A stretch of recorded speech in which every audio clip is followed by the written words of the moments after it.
Hello and welcome back to the CultureBlast podcast. I'm your host, Farah Nayeri, and I'm delighted to celebrate with this episode the second anniversary of our show. As you know, CultureBlast is a collection of in-depth interviews with some of the greatest personalities in the world of culture. Today we bring you Ruben Östlund, the Swedish filmmaker who earlier this year won his second Palme d'Or, the top prize at the Cannes Film Festival, for a movie that you've either seen or should see, The Triangle of Sadness. As The Guardian wrote recently, the film contains, quote, an overdose of schadenfreude, tapping into the primal appeal of seeing the 1% floundering at sea, and is, quote, a nasty glimpse into the lifestyles of the rich and fameless. Ruben's previous films, The Square and Force Majeure, have also won him acclaim both from festivals and critics and from the general public. Ruben Östlund, welcome to the CultureBlast podcast. It's such a pleasure to have you with us. Thank you so much. Thank you, Ruben. As you don't know yet, we are celebrating our second birthday with you. And it's wonderful to add your voice to our collection of interviews with personalities from the world of culture. Just to mention a few names, the people who came before you included Ai Weiwei, Nile Rodgers, Emma Thompson, Wayne McGregor. I hope you're in good company. To start with, I wanted to congratulate you, Ruben, on winning your second Palme d'Or at the Cannes Film Festival just a few months ago in May. Only a handful of other directors have had this privilege in the history of the festival, and they include Francis Ford Coppola, Shohei Imamura, Ken Loach, Michelle Haneke. I've covered the festival for many years, and I know that to be a two-time winner is truly special. I wanted to know what it meant to you, however, to win the Palme d'Or, your second. And what does the Cannes Film Festival represent to you today in a world where streaming services are all-powerful, that films are now watched predominantly at home on screens that can be as small as a smartphone, rather than in movie theaters? Well, first of all, to win the Palme d'Or the first time was something that I never thought I would be privileged enough to experience.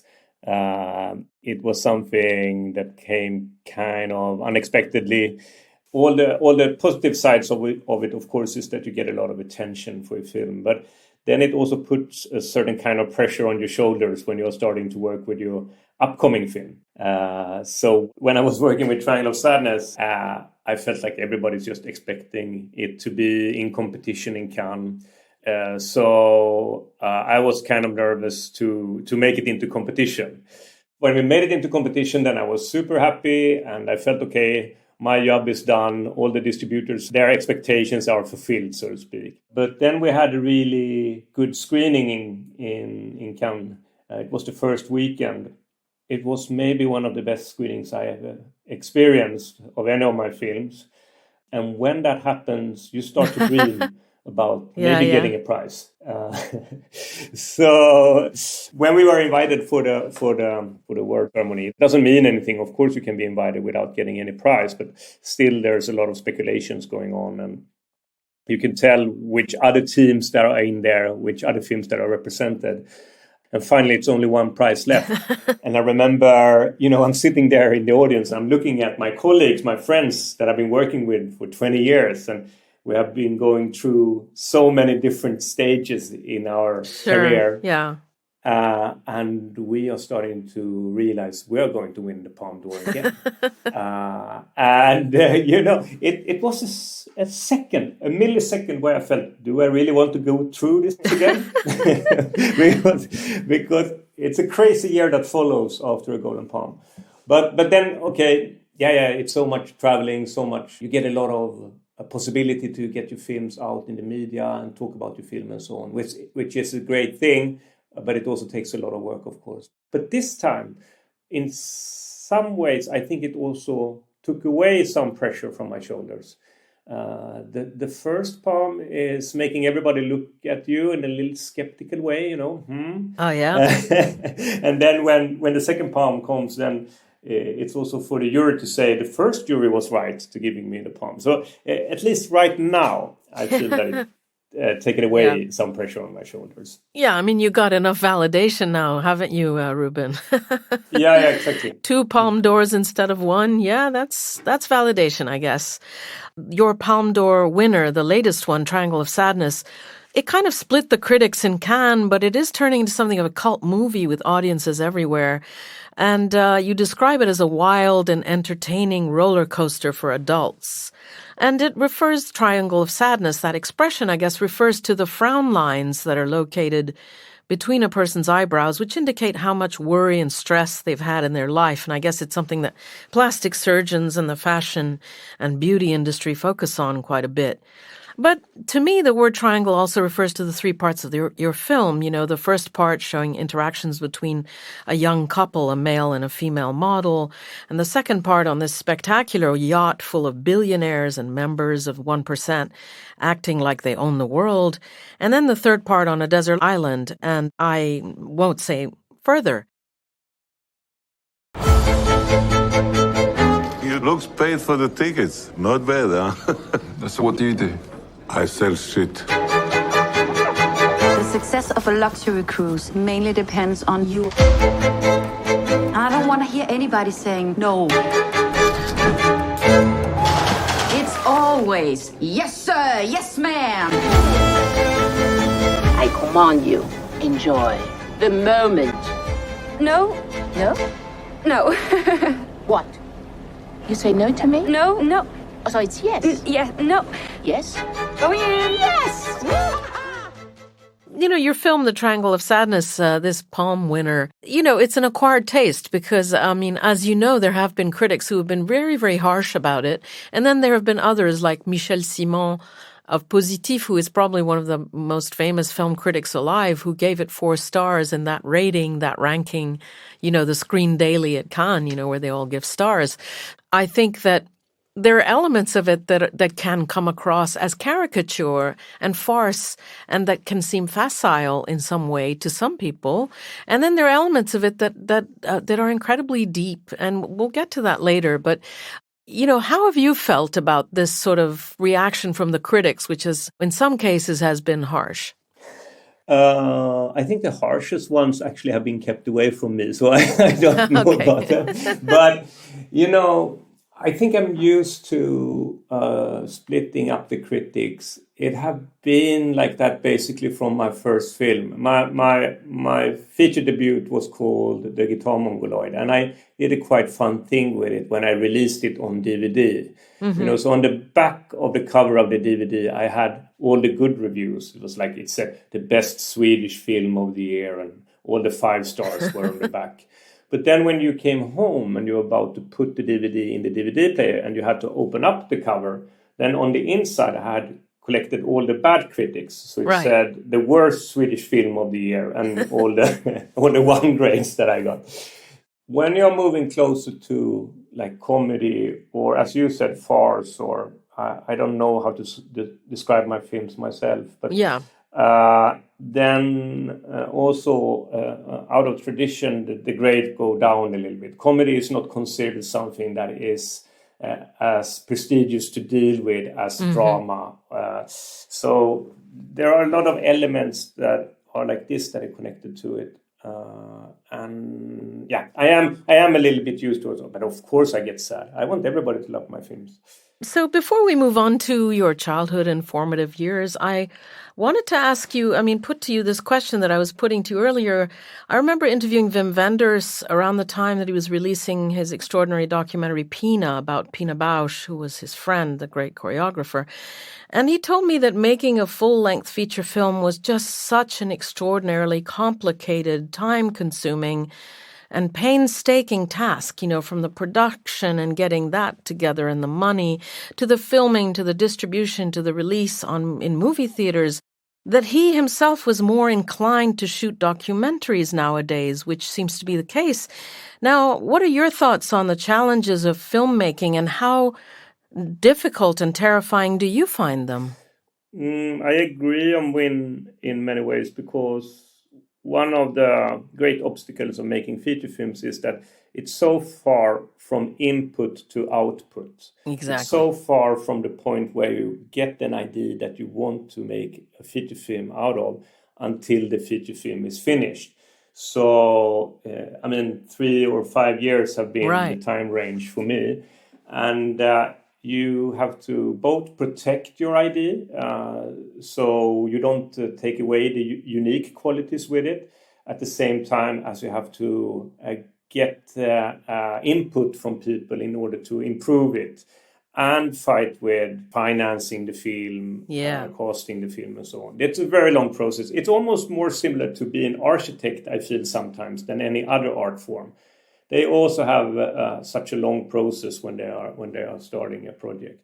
I have tried to avoid the biggest obstacles when it comes to financing by having my own production company. So I work with a friend of mine that I met on film school in Gothenburg, Erik Hemmendorf, and he has been the producer on all my films, basically. So we have been working for 20 years, and we have decided that when we want to start a project, we should be able to do it and take a financial risk ourselves.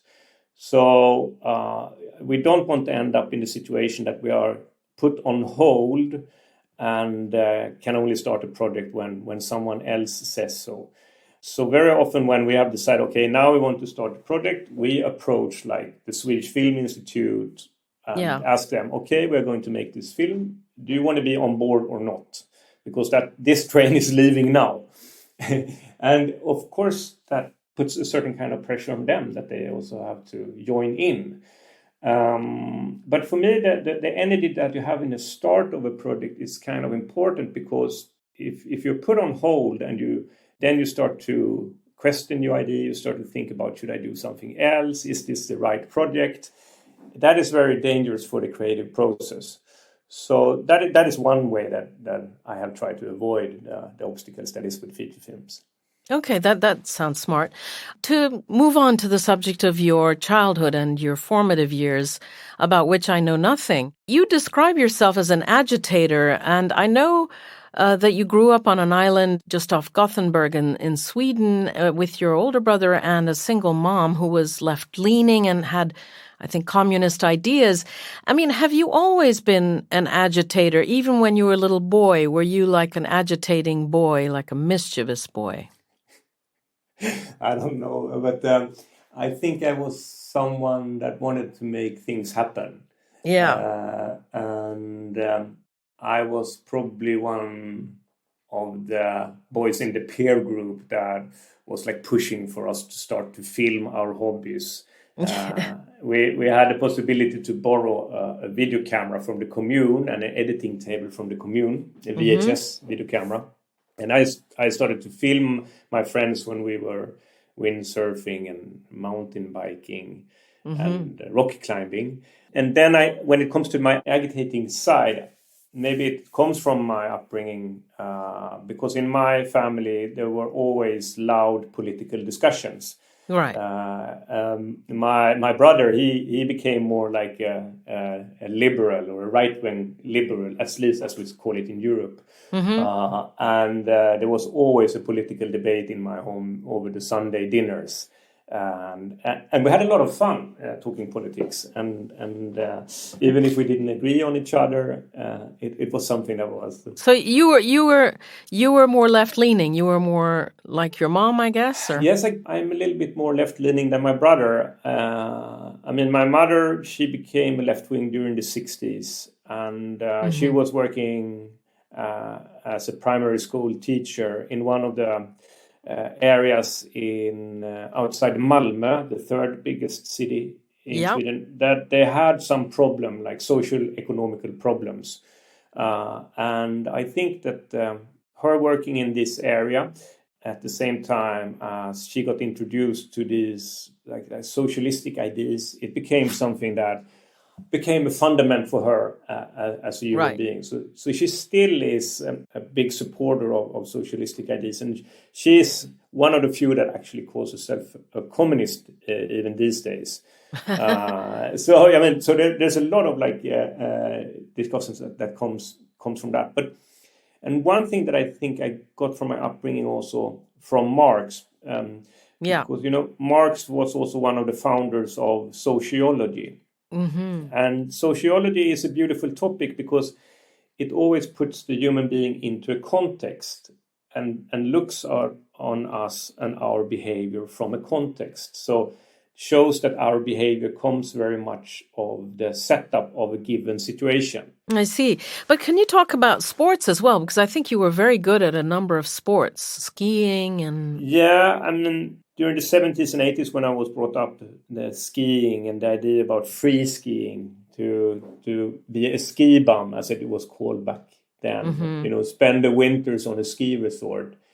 It was something that I got very interested in, and I watched a lot of ski films, which basically is like half an hour long images of people skiing and trying to do spectacular things cut to music. So no narrative, nothing like that. And I also started to work as a ski filmmaker after I had finished school or my gymnasium. I was traveling around in Europe and in North America and filming skiing in the winters and then editing the material together in the summers. And then we did half an hour VHS copies of these films that we sold through ski magazines like Powder and Skiing and so on. So this was basically my ski school, filming school. I see. I easily got like the 10,000 hours of practice by filming skiers in the snow. Yeah, you mean of filming or of skiing, the 10,000 hours? You get both. When you're making ski films, you get both at the same time. Okay, but so let's go back a little bit because I'd like to know, as a little boy growing up, when and how you figured out you wanted to be a filmmaker. I think it was because of Michale Jackson's Thriller music video. Okay. It was a very strong memory for me when that music video was released. Right. And there was a friend of mine that had a VHS recorder that could record a video when it was broadcasted on the Swedish television, and we could watch it over and over again. And that, so Michale Jackson's Thriller was what made me want to be a film director. That's amazing. I mean, can you tell me specifically what about it drew you? Was it the music, his dancing, or just the spookiness of it? Or I think it was the spookiness of it. Of course, Michale Jackson's performance and his persona and everything was also something that you got impressed of, but maybe you couldn't really verbalize that in that age. I guess I was around 10 years old or something like that. But it was also the technique that came during that era, the VHS camera that all of a sudden was affordable. So people could buy a VHS camera and you could start filming yourself without the advanced process of developing the film and so on. So it was probably the development of the technique also that made me interested in the profession. Yeah, and I guess you must be a visual guy on some level. I think that. Well, my mother was a painter also. She was working as a primary school teacher, but she was also painting a lot. And she came from the northern part of Sweden, from a small village on the border to Finland. That is called Haparanda. And she moved away from Haparanda when she was around 19 years old. She moved to the southern part of Sweden to study, and she never moved back. But she always wanted to go back to the northern parts of Sweden. And to process this, she started to paint, and she was painting bird's eye perspective, the city of Haparanda. So painting after painting had the same kind of perspective over the city, and with the snow on the streets, the very characteristic light that are in the northern part of Sweden, and a lot of small figures, small human beings on the streets. And she could tell stories of every single one of them. This is Malofia. She was always chasing us when we were taking a shortcut over her property, and all of these kind of stories. And she always invited me to the process of her painting. She always, even when I was really, really small, she asked me, come in, have a look on the painting that I'm working on. Can you tell me what you think? Wow, that's amazing. Yeah. And is it something that you don't think look like it should? What would you change? And in some ways, I think that made me trust my own instrument. It made me get a confidence when it came to what I actually thought when I was looking at the pictures. And do you paint yourself, or?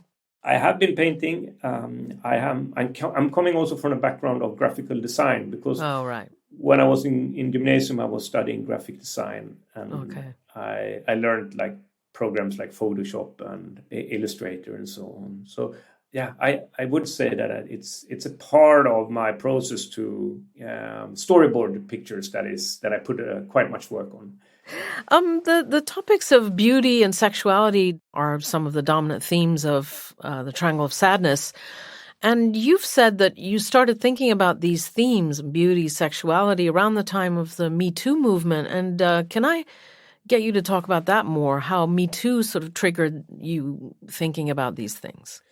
Well, I want to go back a little bit further back before that, because I think that the topic and the thematic of Triangle of Sadness started when I met my wife 8 years ago. And she is working as a fashion photographer. Yeah. Mm-hmm. And I got very curious of hearing the stories that she had to tell about the fashion industry and her experiences of working in that profession. She told me a lot about the models, and I got especially interested in the male models, right? Because they're like, being a male model is not really a high status profession, right?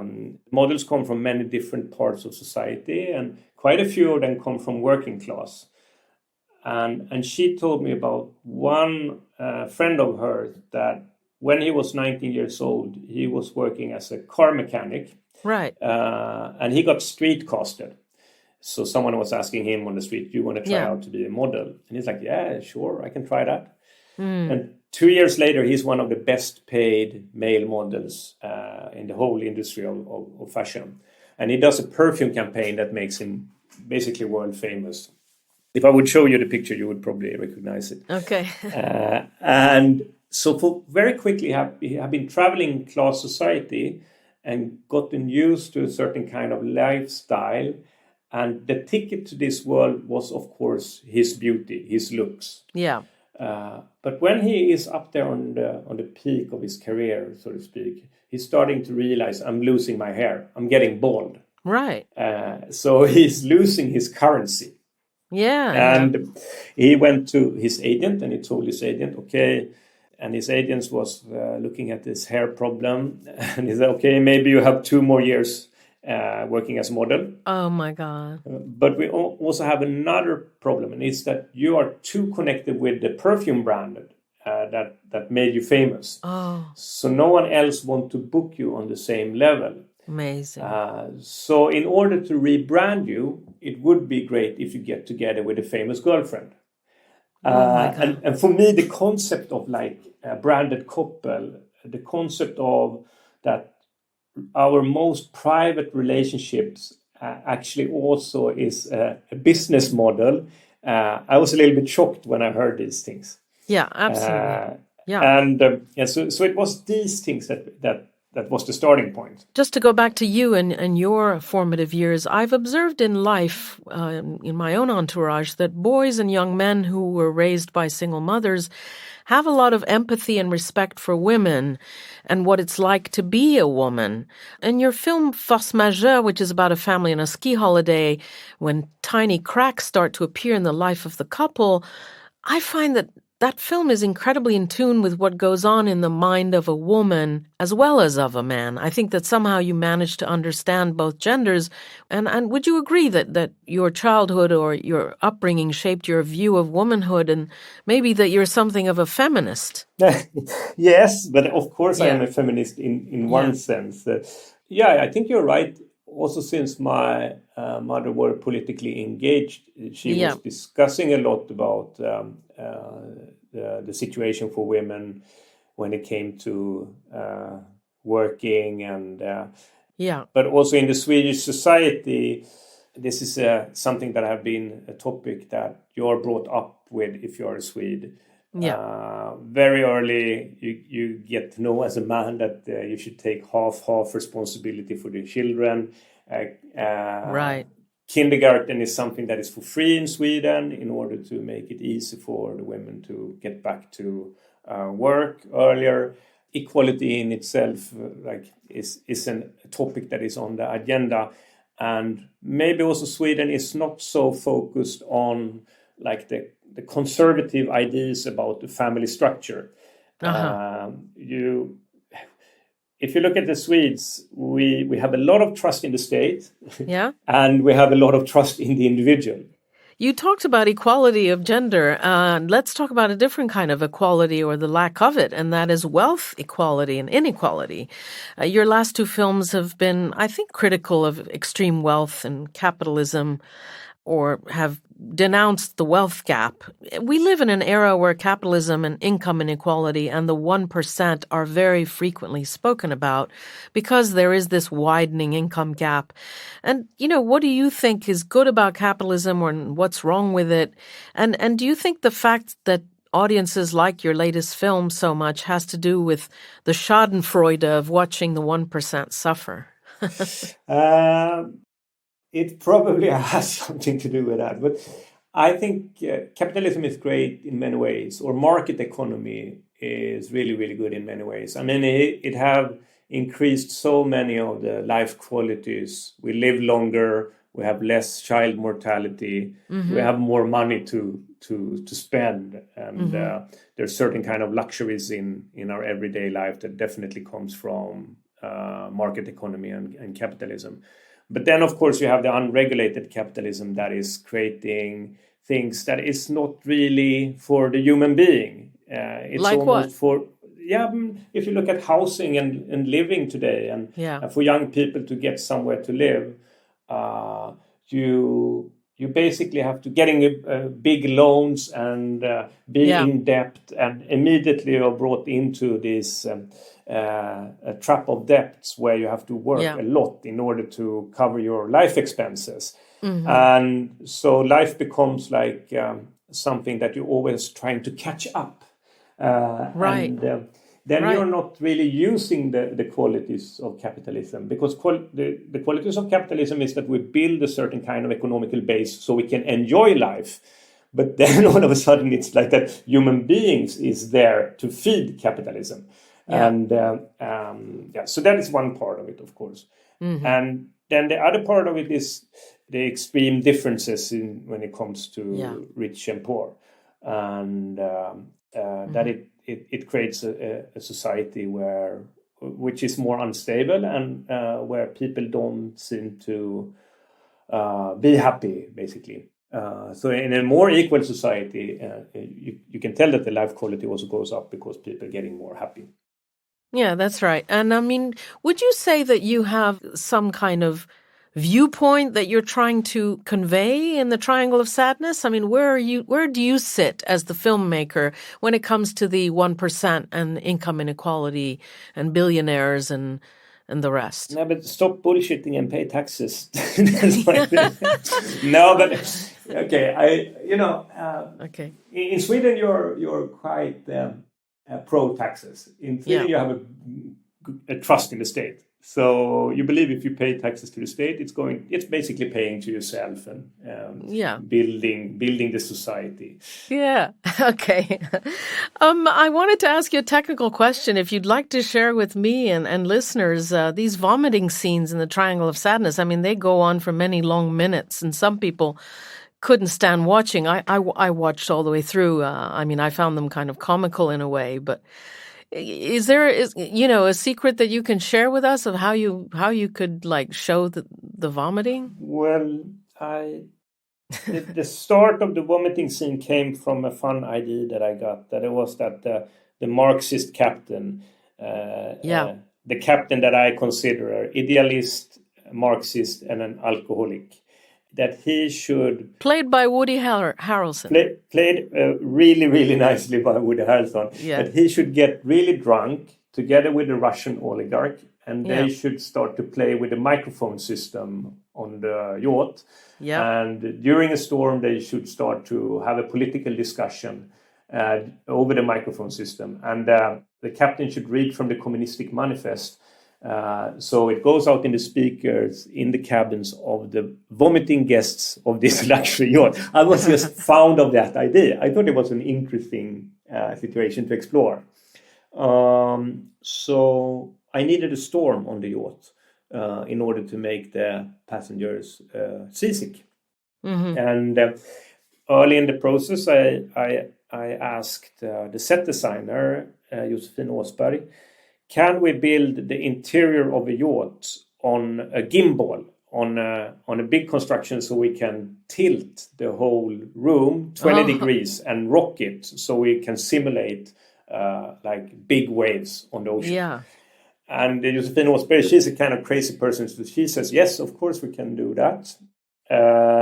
And she did an extraordinary job, actually, and built the interior of this dining room and some of the corridors and a couple of cabins on a gimbal. So when we were shooting the vomiting scenes, we were shooting on the set in a studio that we could rock. And it was kind of chaotic. I'm a director that want to have control, so I really want to be able to control everything that I'm doing. Yeah. And when the set starts rocking, I didn't feel in control at all. And actually, part of the crew got seasick when we were shooting the scene, because we were spending, like 8 hours a day on this rocking set. Yeah. And then we had, in order to simulate the vomiting, we used rose hip soap. Oh, Really? So that's, with fruits, bits of fruit in it. And we had 3 ways of doing the vomiting. One was that we had a tube that was going into the mouth of the actor. Yep. That was connected to a air pressure pump, so we could push a button and then rose hip soup came out of the mouth, so to speak. Of the actor. And then we did some of the vomiting in post-production afterwards. Yeah, I see. Well, thanks for giving away so many secrets. I didn't think you were going to reveal them. Yeah. No problem. And then we also had an actress that could provoke vomiting herself. Oh, my Sunny God. Melles, that plays Vera on the yacht. Wow. Amazing. Okay, well, next technical question. I wanted to ask you about your method of filmmaking, because you don't actually, if I understood correctly, present the actors with any kind of script beforehand, or not much, and you work out the script amongst yourselves on the shoot. Like there are texts, but then they can get their say on what they end up saying or not. And then you do something like 20 or more takes per scene. I mean, can you describe the process a bit? Well, it's not true that I don't have a script. That probably comes from the starting point of my experience as a filmmaker. Then I worked more like with improvisation. But the 3-4 last films, I have had a very detailed script. Oh, okay. But what I do with the actors is that already when I meet them and during the casting process, I do improvisations around the setup of a scene. And then they are very free to play around with the idea. And for me, those improvisations is a part of the writing process. So when an actor is saying a line or doing something that I have not thought about myself that I think is interesting, I quite often put it into the script. So it's a way for me to investigate the scenes and the possibilities of the scenes. And then when we get to set and we are starting to shoot the scene, then once again, I'm asking the actors, even if we have the script, that don't push themselves too early and go into the next line if it's not feels possible. The lines are flags that they should go around, and we know where we are beginning and we know where we end. But we have to find an authentic way to get to the next line. And very often what happens when I'm directing otherwise is that the actors are pushing themselves and going too quickly into the next line, and I don't 100% believe in it. So the actual part of me believing what I'm seeing is so crucial when I'm directing. So if this that is in the script have happened, what would it look like if it was playing out in front of our eyes? This is a big challenge for you as a director when you have a shoot where you have a cost that is like extreme every day when you're doing a shooting. In order to stay calm and stay cool, so you actually can reach the result in the acting and what's taking place in front of the camera, so you believe in it, and not try to solve it first in the editing, because it has to happen on set for me. I have to see that I believe in the situation and in the acting and the actions. And this is a big part of my work as a director. Yeah. Well, the acting is very good in your film, so I guess you're giving a lot of direction for that to happen. Just a couple of last questions before we sign off here. Your movie, The Square, which won the Palme d'Or in Cannes in 2017, is all about the art world and how it can be pompous and pretentious and pontificating about works that may not look like art to the rest of the population. And I believe that the main character is very loosely inspired by Daniel Birnbaum, if I'm not mistaken, a former director of the Moderna Museet in Stockholm and now the artistic director of Acute Art, who's someone I know fairly well.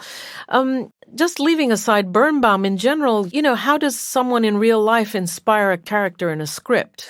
Well, I was doing quite many interviews with Daniel when I was working on the script.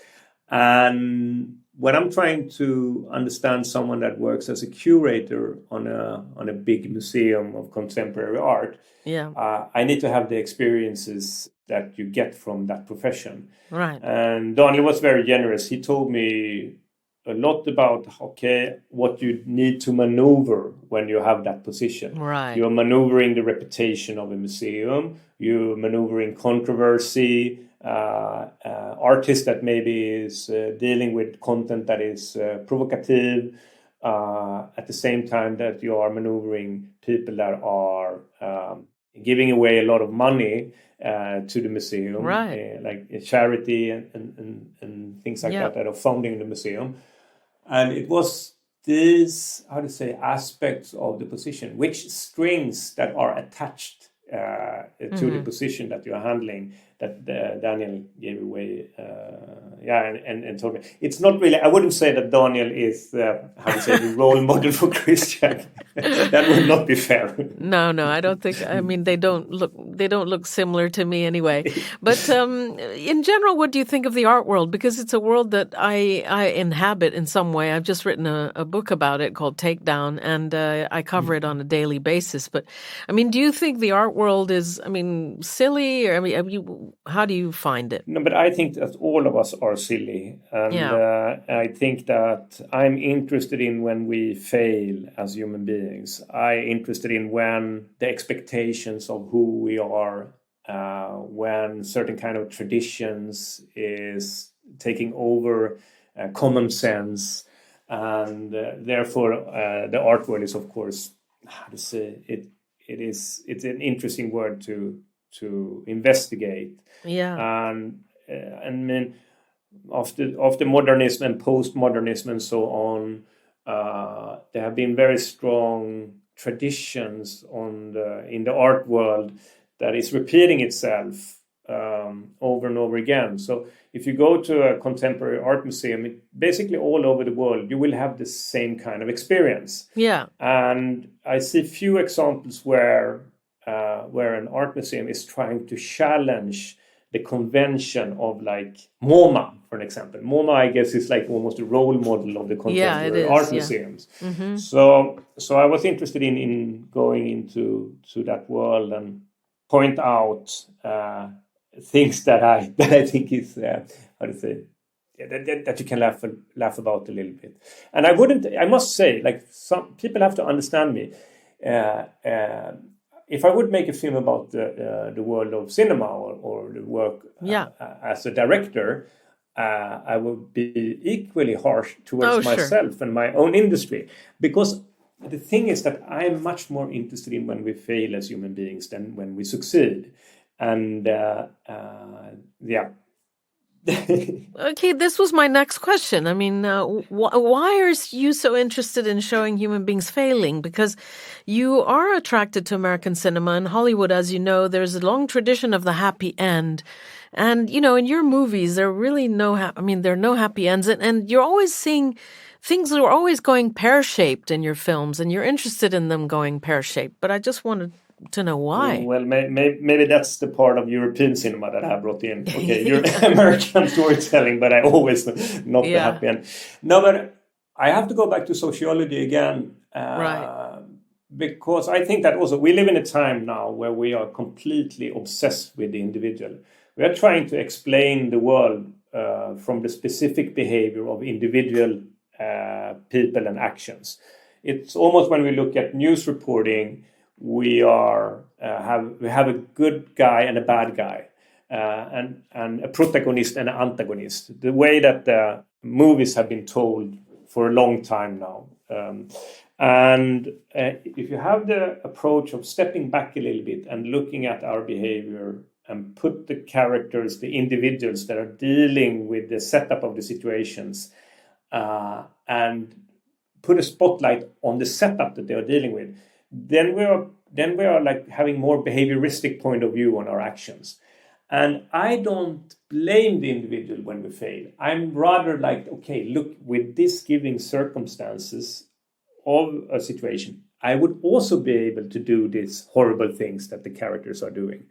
I see. And so sociology is also so entertaining, I think, often, because it says something about my behavior, but without them having a main character that I then consider a bad person.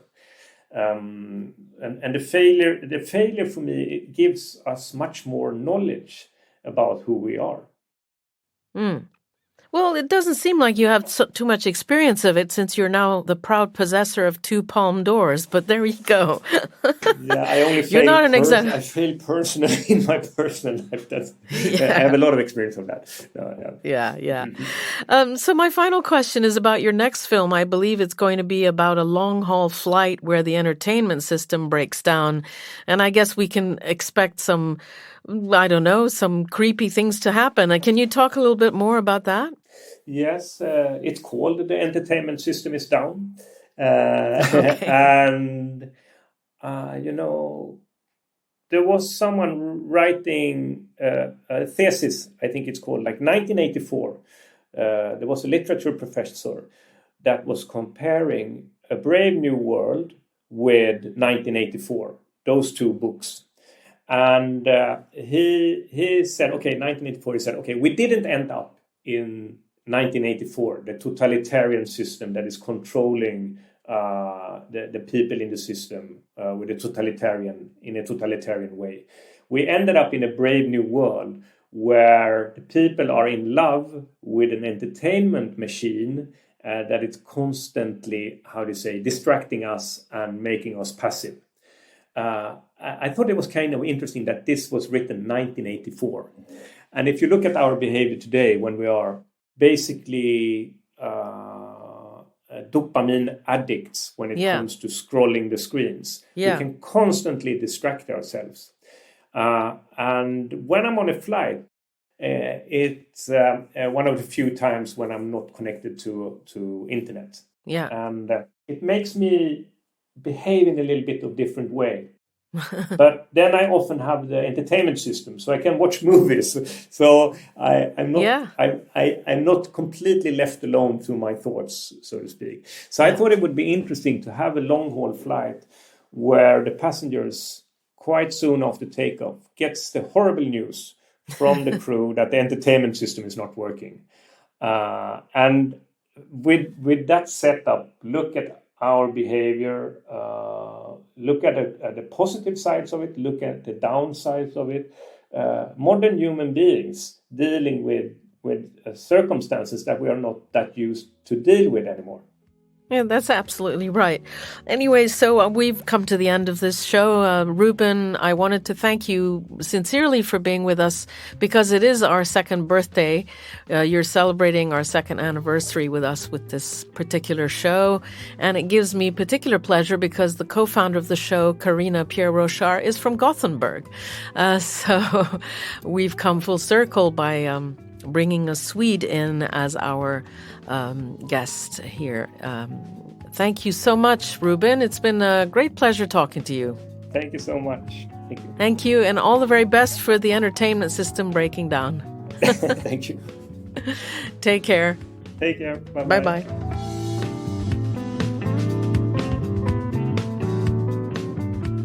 Thank you to Ruben Östlund for accepting our invitation to appear on CultureBlast and celebrate our second birthday in style. It gives us particular pleasure to host him because he is, like the co-founder of this podcast, Carina Pierre-Rochard, from Sweden. Carina is the executive producer of this podcast and a life force without whom the show would simply not exist. Nor would it exist without the exceptional editing and producing gifts of Ben Eschmeid, who handles sound production the way Yves Saint Laurent handled haute couture. I cannot end the program without also thanking the two other incredible talents who launched it with us 2 years ago. Our original logo designer, the artist Julie Rafalski, and the incredible composer of the soundtrack we all love, Oliver Scherer. That's Cherer, an artist you can find and listen to on Spotify and other platforms. If you like our show, please subscribe right away and spread the word far and wide and give us some reviews. It's wonderful to celebrate our second birthday with you. I'll be back soon with another superstar of culture.